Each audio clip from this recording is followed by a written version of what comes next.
Aloha mai kako, I am Kumu Kapualaniokekukui hālau, and I am the Kumu of Kuhai hālau o Kapualaniokekukui pa o Lapa Kahiko here in Los Angeles, California. We have a little bit of a different style video for you today. I thought we would do a little bit of a Q&A. So I have some questions here that mostly come from my haumana and some of their ohana. But if you have more questions, you can feel free to leave them in the comments and I can answer them next time. This will be somewhat of a casual video compared to what you're used to, and we'll see if we can get through it with minimal editing. So I'll just start going through some of these questions.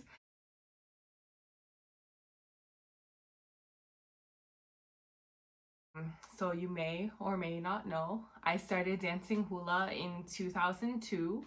I was 16 years old under the direction of the late Casey Kono here in Venice, California, at the Venice Japanese Community Center, where we had classes.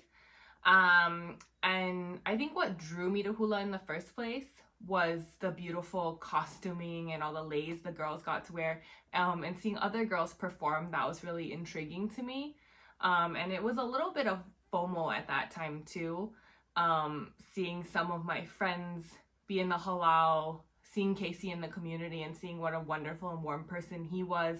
I just really wanted to get involved in that environment, and my love, I would say, for the actual hula and the Hawaiian culture definitely came later on.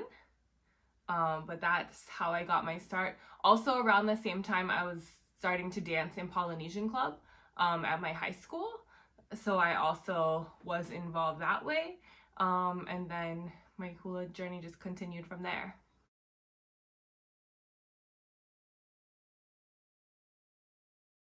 My initial motivation definitely came from when Casey passed in 2006, really wanting to help to continue to carry on that legacy. People will tell you, and I believe this to be true, that you can't just decide like, oh, I want to be a hula teacher. Hula really has to find you, and the timing has to be right, and everything has to be right in your life. And although that was a really hard time in my life, that was kind of how the door opened for me, and how I began to develop a deeper relationship with hula itself.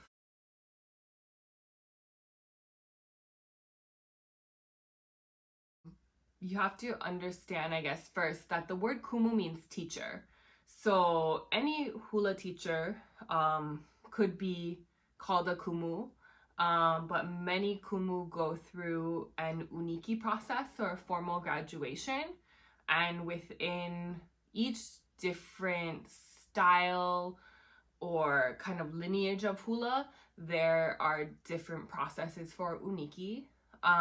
So I unikied under Lehua Kawaikapuokalani Hewett in 2017 and 2018.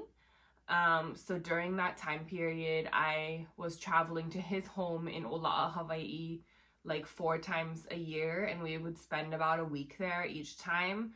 Of course, there was a lot of studying hula, doing research that went alongside that, just immersing ourselves in the hula and kind of his lifestyle. And I learned so much from that time period. I think another part of that that's probably equally as important is anyone that goes through a process like that, whether it be in hula or some other life form, you really had to focus your life on hula for that time period. So for me, it was like 2.5, 3 years that I had to make decisions and prioritize hula in my life to be able to make my studies and my journey possible. And although it was not an easy experience, it's one that has definitely helped to shape me and has, I think, helped me to grow to be hopefully a better person.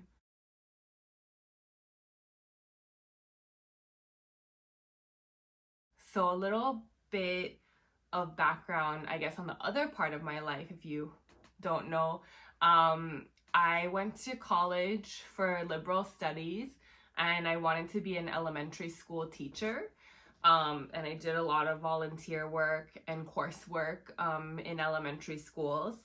I didn't end up being an elementary school teacher, but I have worked in campus recreation and in summer camps basically for my whole adult life. So professionally outside of Hula, I spend basically all of my time working with kids, working with young adults to help them work with kids better. So I think that's a huge part of how sort of my teaching style developed, is all of the teachers and the coaches that I've had throughout my life, as well as my sort of training to work with kids and experience working with kids, I think has a lot to do with the way I teach, not only kids, but also adults, as well, of course, as how I was taught hula, whether that be from Casey, like Casey had a different style of dancing and of teaching from Lehua, but all of those things kind of shape the way that I learned and also that I teach.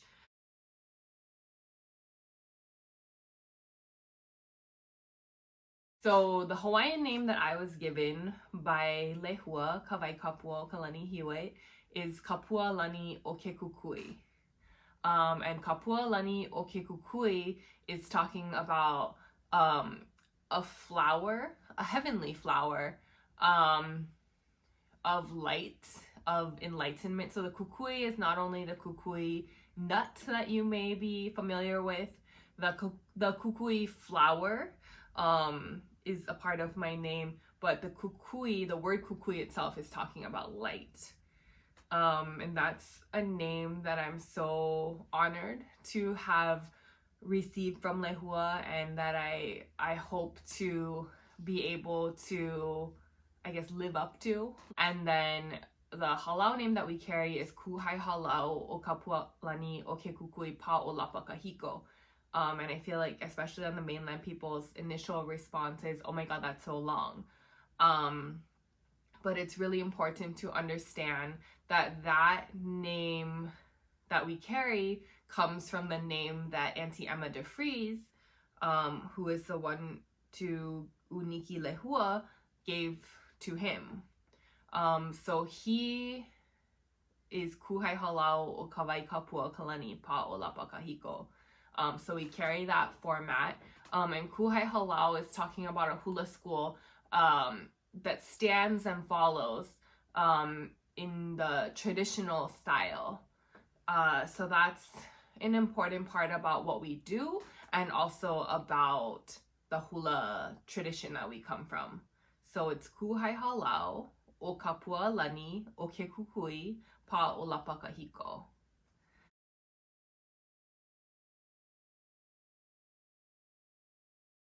Well, one thing is, I hope that, by the time that they're with me for a little while, that they're able to say that name and understand the importance of it. I think there's a lot of misconception or still confusion about what hula is on the mainland or in other places, that I hope that either through seeing us perform or being a part of our classes, that people are able to just understand a little bit more. And I think most importantly, I hope that when new students come into my hālau, that they are able to pretty immediately see and feel a sense of ohana that makes our hālau different from like just going to sports or a dance class or whatever it may be. I think that's one of the many aspects that makes hula special.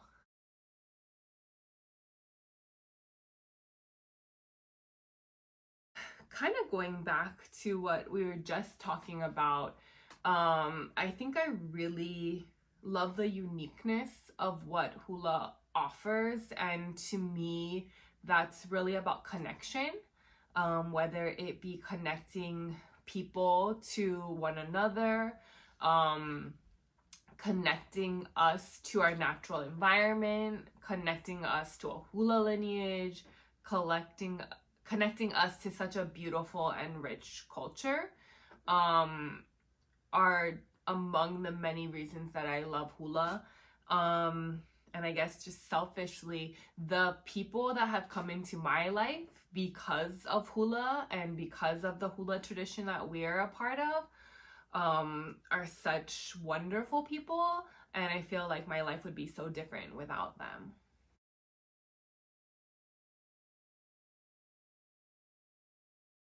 So hula is of course a dance form. I think what makes hula unique is its connection to language and its ability to tell stories and share culture, with those that are Hawaiian and feel familiar with Hawaiian culture, as well as outsiders. And I would say that it's definitely more than a dance, but one of the unique things and one of the cool things about hula itself is I think there's different layers to it, and it does have the ability to kind of meet a dancer where they're at, and you can be at different levels throughout your hula journey. So there is that like entry level where hula may just feel like dance or exercise, and I do hope that my home wanna get like past that initial level, but then the next one I think is more mental, where you're studying the language and culture and you have a deeper understanding of that. And then the third level is spiritual, which is of course a little deeper, and that comes from years of experience in hula and getting to experience hula, I think, at the next level, through, studying with people like Lehua and going to places in Hawaii. So there's those different components to it, and I think at different times in our lives, even different times in my life, I feel connected at those different levels. And it wasn't really until I focused my life more on hula and I deepened my studies through the process of wuniki that I think got to the higher levels.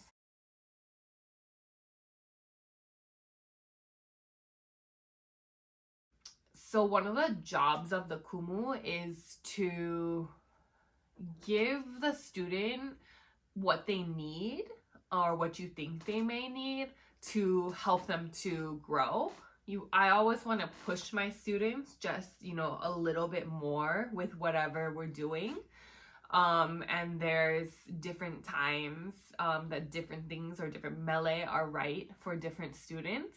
And sometimes I may think like, oh, this is the plan, and I try it and, it doesn't work, and then we have to pivot. So there's that aspect of that. Timing is a big thing in life and in hula. And I try to like know my dancers to know hopefully what that right timing will be, or what the right lesson is for that time period. But one thing that I think that the students can definitely focus on their own, whether it be little keiki or all the way up to kupuna, is putting time into studying Hawaiian language. Like first by building up their vocabulary. We translate our mele as part of homework a lot. But the more you understand about Hawaiian language, the more Hawaiian language you understand, even if it is just words or small phrases, will deepen your understanding of the mele and of hula. And then I think it allows us as dancers and often as performers to build that next level of connection with what we're doing and with our audience.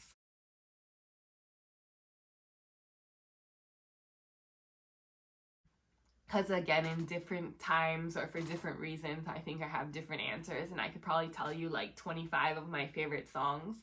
But I think my favorite hula kahiko, or favorite mele that Lehua has written is Keao Mele Mele. And there's one particular motion in Keao Mele Mele towards the end of the mele that was kind of just like an aha moment, kind of like a rejuvenation, like when you're going through that intense like hula study, having like a motion just remind you like why you love hula so much. I had that kind of aha moment when I learned Keao Mele Mele from Lehua. Also just like the melody of that song is beautiful. And then another memory that mele brings back is we were able to, our hālau as well as our hula ohana from Seattle and my hula sister from Honolulu and Waikoloa, we brought our hālaus together in 2019 when Lehua celebrated his 65th birthday. He had a celebration on Oahu, and we were able to perform that mele together with our students. That's a really special memory that mele brings back. Then I'll pick one more. The first mele that I learned from Casey is I Miss You My Hawaii. You're probably familiar with that Naleo song. That being like the first mele that I learned. And just the messaging, everything about that song, I feel like is so special. And again, it just brings back wonderful memories. Also, that song is super hard to have been a beginner song. So I think it makes me a little bit proud that we were able to learn that song from Casey, but also I don't think I necessarily like danced it the best. Like 20 something years ago, but being able to bring it back into the repertoire throughout the years, it's humbling, but also it's a moment of pride that I feel like I have grown as a dancer through that song and because of that song.